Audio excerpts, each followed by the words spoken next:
Remember when Eric Bischoff sent 3-minute warning to attack an innocent lesbian couple? Do you remember when the Ultimate Warrior went all Jerry Farwell at a convention? Remember when AJ Styles learned about the gay panic?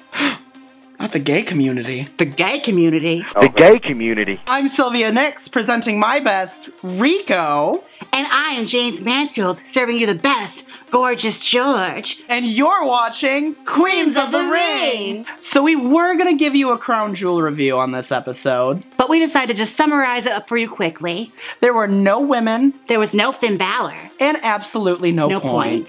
Today's episode is a special one to us. Because it's about gay people. That's right, worlds are colliding as we are bringing you the gayest gimmicks in wrestling history. So to start our countdown today, at number 5, we're talking about one of the earliest memories that I have of watching gay people on television. Well, gay, sort of. We are bringing you the WWE's first attempt at a very serious gay topic. Billy and Chuck. And Rico. Billy Gunn had been Billy Gunn of the Smoking Guns, and then he was Mr. Ass. And then he started loving ass. Yeah, he really didn't need much. It wasn't much of a gimmick jump to go from Billy Gunn, the one who would shake his ass in front of the camera while his tag team partner was spitting at him, to jump into the Billy and Chuck gimmick. But this one was kind of over the top. Even by, you know, professional wrestling standards. Over the top and surprisingly very, very over for the time. It was. I remember I went to a SmackDown taping in 2004, and even though, you know, I was vaguely questioning my sexuality at that point in my life, I remember being super into what I was watching, and I don't think it had anything to do with the fact that this was the first gay couple that I ever saw. I mean, before they all started, they weren't really gay per se. It was more they're just fashionistas, and Rico was their, you know, coded gay designer. But then it got real, real gay. It did get real, real gay. They bleached their hair blonde because, you know, they had to match. Right. You already have half of your tag team. One of his finishers is called the Fame-Ass-er. You know? I mean, here's the thing, like, as far as it goes, they could have been even more offensive than they eventually got to, but, like, they didn't have, like, you know, them doing the Bronco Buster to people. There was not a whole lot of, like, kissing or ass grabbing. There wasn't. I mean, Rico, later on, he used to set people up for moves when he actually started wrestling. After he was a manager, he used to, like, bend over in front of people. I remember one match where he was tag team champions with Charlie Haas, and they went up against the Dudley Boys, and Spike actually ran away from Rico. Overall, it was kind of tame, and it was even given the seal of approval from GLAAD, which WWE took that and really tested GLAAD's patience. They really did. Well, what made GLAAD think that WWE, of all places, wouldn't pull that shit? Right. Yeah. At that time, this was around the time that they were still, you know, they were pushing people in wheelchairs downstairs. Okay. Legless people. Legless people downstairs. They were killing off Al Wilson by having too much sex. This wasn't television that was ready to have not a wedding. It wasn't a gay wedding, a commitment ceremony. And so how did they end it? They all went on camera, and Billy and Chuck Palumbo looked at each other, and they were like, oh, hey man. No homo. No homo. I'm not gay. I don't have a problem with gay people. They let it get to that point, though. They did. They let it get there, and then they pulled the straight up no homo card on us all. And then Eric Bischoff, with the greatest plastic surgery in history, he dressed up like MTV's Bad Grandpa. He pulled it all off. Not the Bad Grandpa. He did. He did. He pulled it all off, and he was like, your time's up. But 3-minute warning, Rosie and Jamal came in and just decided to up their shit. They were habitual gay bashers. They were. They attacked 2 poor lesbians who were doing nothing but making out with each other in front of expressing love in front of an audience of horny 13-year-old straight boys.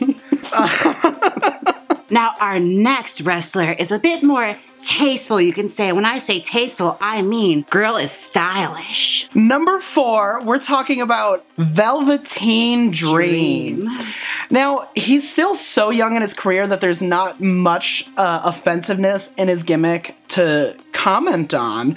It's very much inspired by Prince, sexually ambiguous. The thing that stands out to me is this is the first time that I feel like a WWE product has pushed a gimmick that is sexually ambiguous. I'd say it's very, very tasteful the way they've approached Velveteen Dream's character, because it's not so much, you know, Little Richard, it's more Prince, like, you know, Lenny Kravitz. Yeah, definitely. She is stylish. Girlfriend is very, very stylish. She knows her references. She walks out there. She does her strut. She brought on new name to the third eye with that 3 glasses thing she's doing. I love it. And not to mention, like, she is over as hell right now.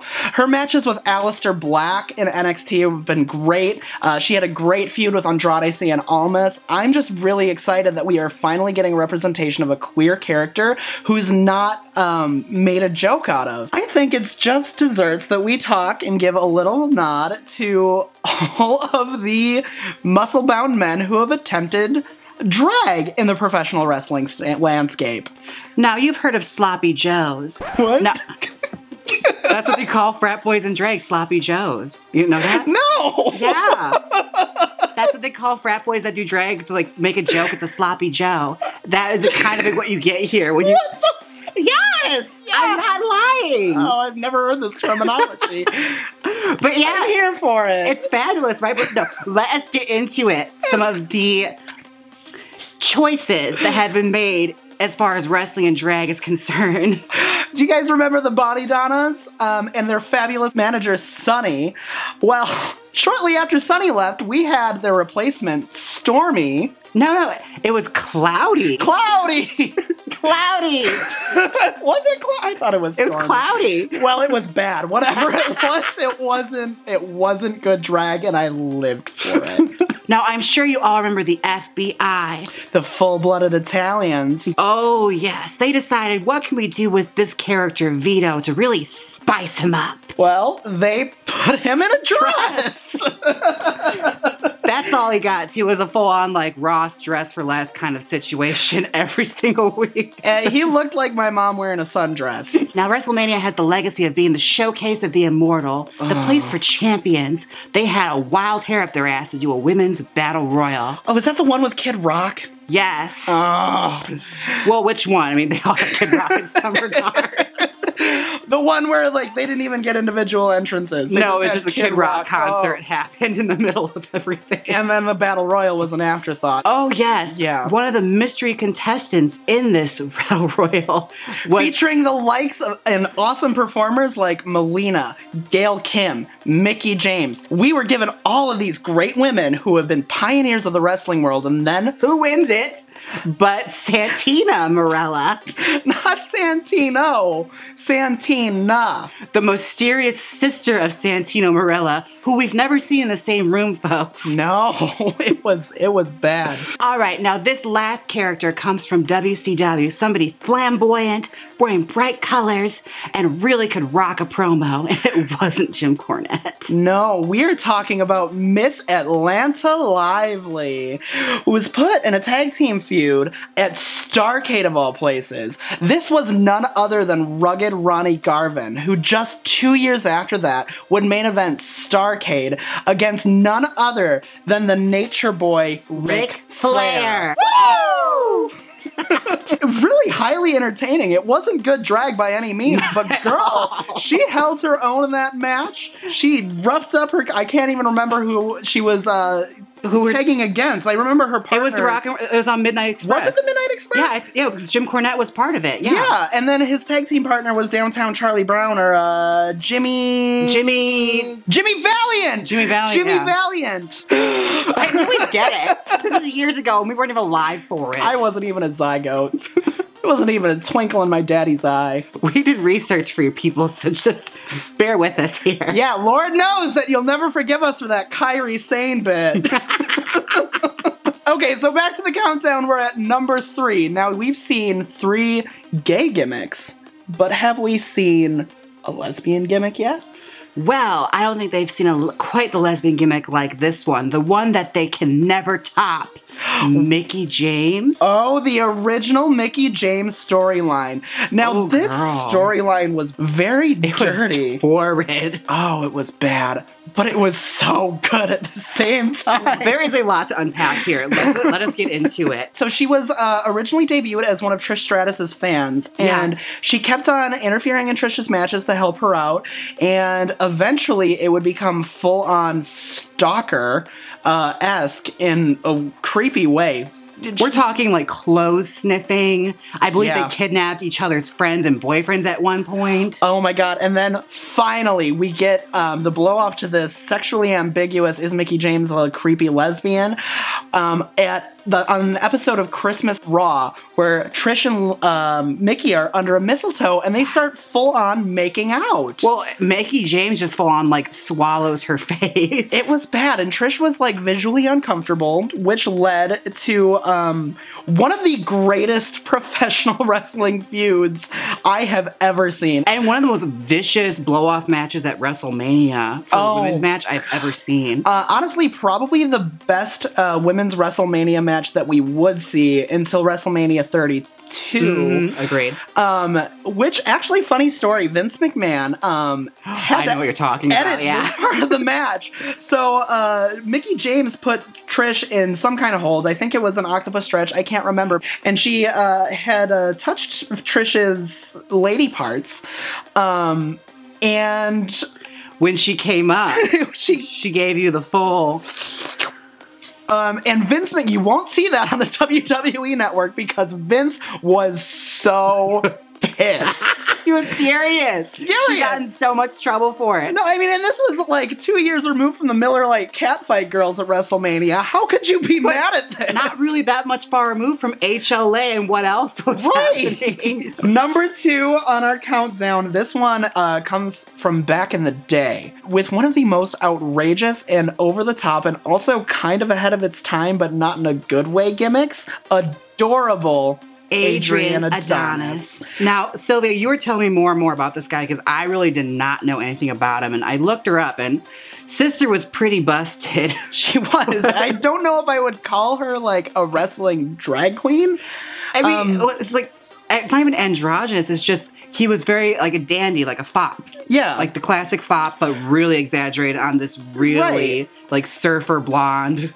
Yeah, what you would find in professional wrestling in the 80s. So Adrian Adonis was actually a very, very fit professional wrestler. And then in the mid-80s, he started gaining a lot of weight, joined the World Wrestling Federation, and the writers didn't know what to do with him.